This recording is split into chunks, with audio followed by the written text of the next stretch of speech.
Hello, this is Brad Hughes, and I am doing a recap of last evening's Tuesday, March the 19th Parliament meeting. And I'm going to be covering the things that we spoke about last night. I decided to go ahead and cut a quick edit of this. We had a great meeting, but there were some things in there that I think wouldn't translate as well into a recorded document like this. So I'm just going to walk through the highlights as I can best recall them of our meeting last night. But I really encourage you guys to attend the live meetings. There are definitely things and moments that happen in there that are just can't be translated even from a full recording. So, but in the meantime, here we go. So, this is a new newsletter that I'll be sending as at least recaps of Parliament, and then perhaps from time to time I'll also send helpful updates. Definitely won't be spam. You know, it's 2024. We're beyond spam. But as far as resources and conversations go, I think this will be a great way to keep in contact with you. And if nothing else, I think it looks cool. So there you go. So deals are happening right now. Let me start by saying that we're having great conversations. We're hearing from several of you, not everyone. We still have people on board that aren't really engaged yet. Let me encourage you to engage with us, whether that is with email or the Tuesday night Zoom meetings, the video calls on Tuesday nights. And of course, again, it is the first and the third Tuesdays. And the link for the Zoom meetings can always be found on the agencyflightpath.com website. Create a quick profile, very simple, and then a link will be obvious to you there once you've logged in with your profile for the Tuesday night meetings, first and third Tuesdays of each month. Yeah, so we're getting some deals done.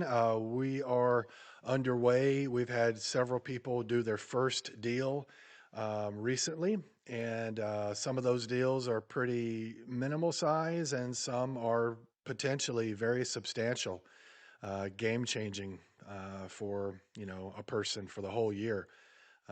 So we're hoping to get these closed that are on the boards now, but rest assured, it's happening, and I want you to get involved with it. So please do.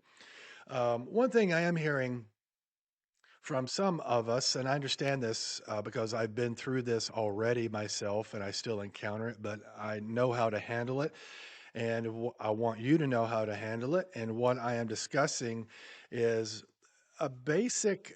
I guess just a natural suspicion when you are introducing something to a person, even a family member, or especially a family member, and they know you in one context and they are unfamiliar at large with the private marketplace, whether it be private capital, private equity, private lending, venture capital, mergers and acquisitions, all the above. That's all the same sector.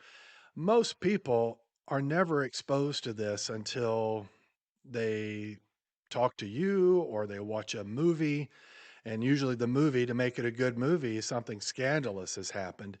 But people in everyday life, what they have encountered will be something like their 401k or an IRA or a Roth. Those are the bread and butter items and vehicles that 99% of us are familiar with. And so when you step outside of what is commonplace and familiar and introduce it, and you're the one, cracking the ice on that knowledge and conversation, then oftentimes human nature is going to repel that. Human nature is going to push back. As I've said this in the meeting last night, as a species, a human being, our first order of the day is survival. And part of survival is to take a defensive posture. We cover our vital organs and we don't expose it.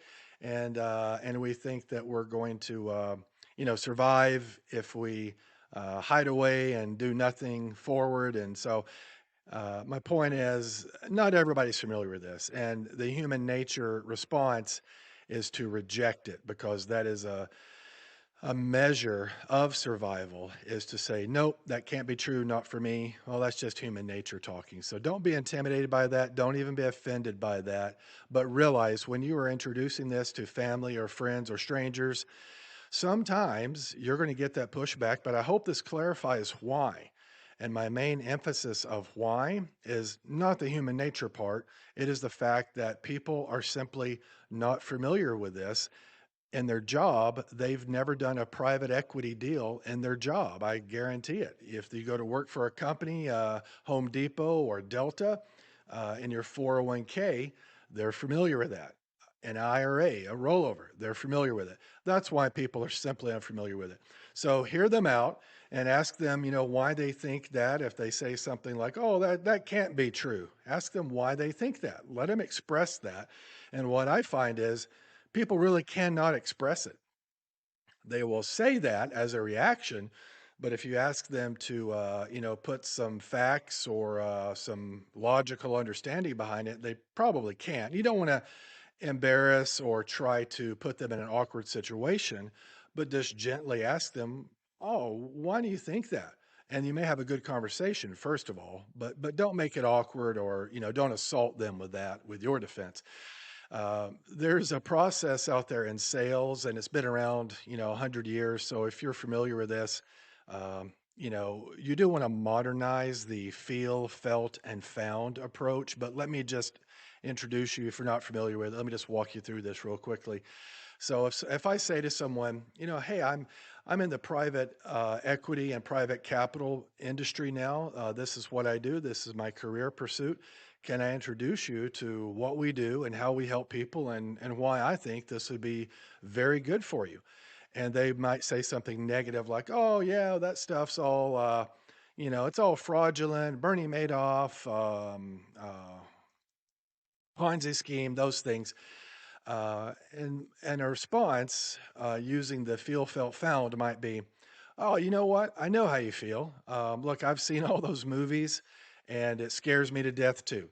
Lots of people have felt that way, in fact, because there are people out there that are unscrupulous and have taken advantage of other people. So they felt the same way.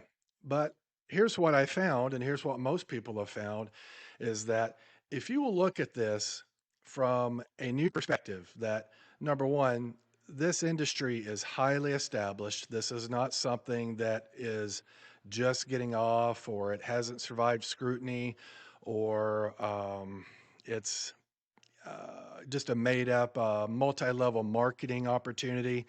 I think you will find that that's not the case at all. And I have a lot of information to give you. If you would read a couple of articles and look at a couple of references, I think you would be a lot more comfortable with it.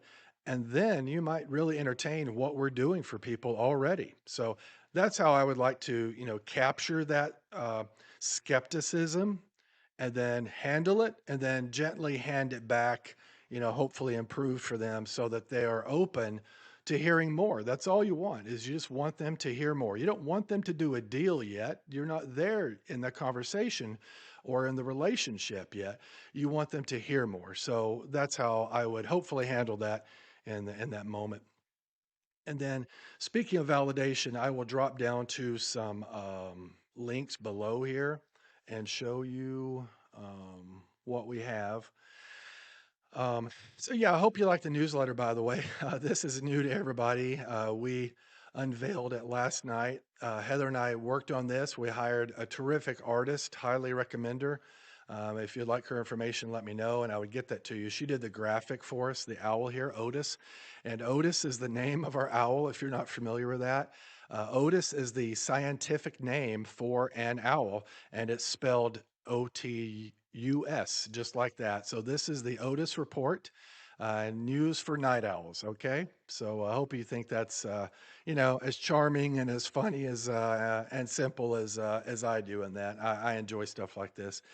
Okay, so what I've done here, these are article links, and Heather made this thing real pretty for me. All the graphics and the layout of this part, she laid all this out for me, and it looks fantastic. So each of these owls, these links are not active. The active link will be under here, read article. And of course, you know that from your cursor. When you hover over it, it'll give you the pointy hand, so the finger. Um, so let's look at this one here. So the first one is, what is an accredited investor? One thing I would like to emphasize and maybe bring to the table in our parliament meetings twice a month would be some vocabulary.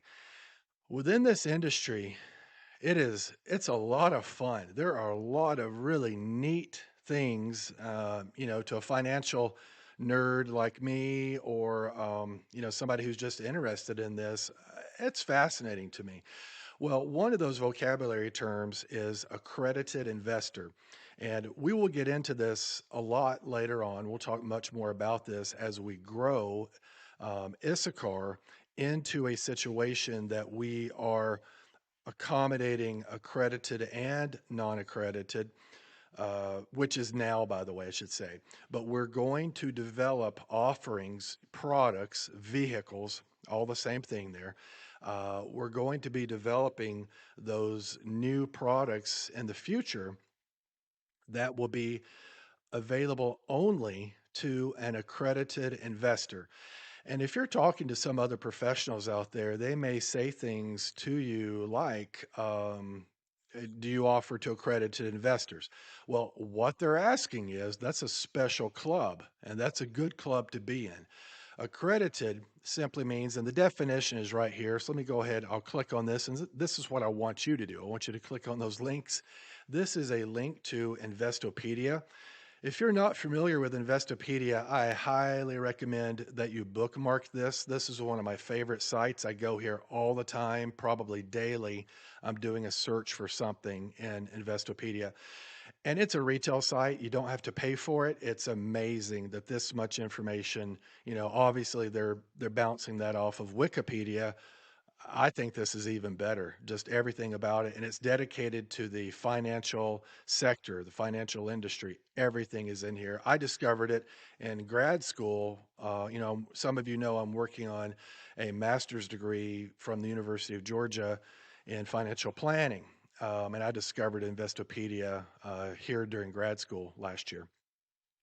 So the definition, let me see if I can find a neat, tidy definition of it. Yeah. So an individual or business entity that is allowed to trade securities that are not registered with financial authorities. Okay. I would say that's a partial definition, or I would add to it the qualifications to it are also just as important. The qualifications, and I'll let this article answer that for me, but the qualifications include, and double check my math here, I don't want to take time browsing a website while I'm recording a video, but the qualifications will be something like their income is north of $250,000 as a single earner, maybe 300,000 married filing jointly, and either or their net worth is north of 1 million. So it'll be and right there it says 5 million. I'm not sure if that's an organization. So read the article. That's why I'm giving it to you, because you need to know that, but this is a great resource for you. All right. So accredited investor, you will run across that term, be familiar with it. It'll be on your test, as they say. Okay. And then let me go back. Okay. And then the next article is the SEC and the private capital marketplace. Again, we're dealing with terms like private equity, private capital, venture capital, mergers and acquisitions. These are terms that I want you to become familiar with, not because you're in all of those sectors, but because within the ecosystem, we are in the ecosystem of all of those sectors, the private market ecosystem. This is a great article. This author, she talks about the growth of the private market, and it has exploded. And the reason that the private capital, private lending, venture capital, all that world has grown so much goes back to legislation in 2012 called the Jobs Act, and that is what permitted certain entities and individuals to do deals that beforehand were limited to just registered agents. And I mean registered with the SEC. That's no longer the case. That has been opened up, and that is why this industry has grown so much. And I would encourage you, on top of the articles I'm giving you here, I would really encourage you to just do a Google search for growth of private equity, growth of private lending, growth of private capital. And you will see dozens of articles uh, pertaining to how much this industry is growing. And again, the purpose of this is to give you validation, okay? The whole theme for this parliament meeting is validate, validate yourself. This is a highly legitimate industry, and not to be offensive, but it's almost laughable when people outside of the industry look into the industry and say, oh, that's all speculative and that's fraudulent. That can't be right. I'm sorry, but that's highly naive. And again, they simply just haven't been exposed to it. And you may be their first exposure to it, and that's okay. We can help everybody, all right? So, and the last article is KKR, and I don't even know what that stands for. I usually can't stand it if I don't know what those things stand for. But the article, let me click on the article here. KKR is a major player in this world of private capital. And they are, I mean, every day they're on CNBC, Fox News, some news outlet, some podcast, whatever it is, they're constantly out there. And what they do is just what we do, but they do it at a global scale. So I love following KKR because I learn a lot of terminology. I learn a lot of what's happening in the industry.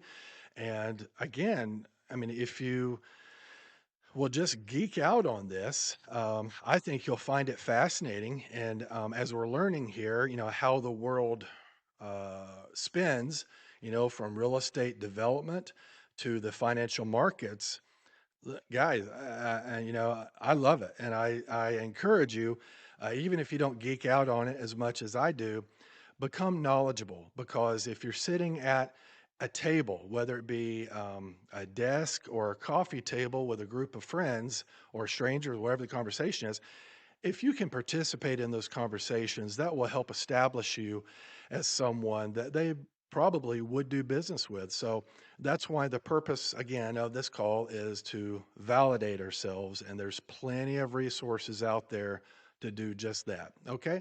The last thing is we spoke about last night. I'll spend just a minute on this tonight or here in this video.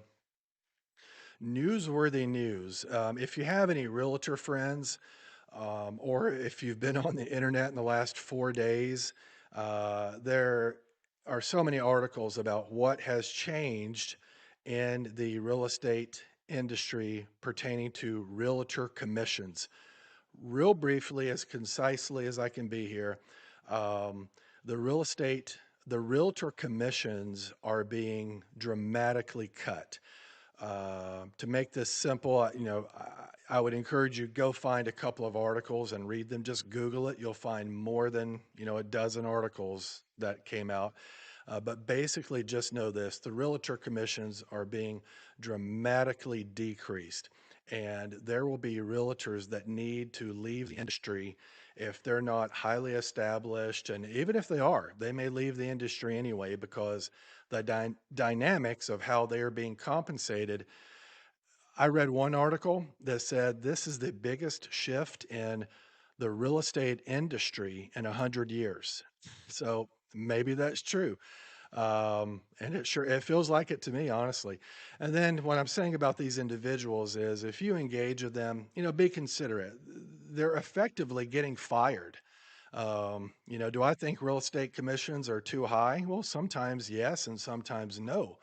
But either way, there are people that will effectively lose their job during this process. The article I read said about 300,000 realtors are projected to leave the industry this year alone. So they're going to lose their jobs, and that's never a good thing, of course. So pray for these people, be considerate when you're talking to them.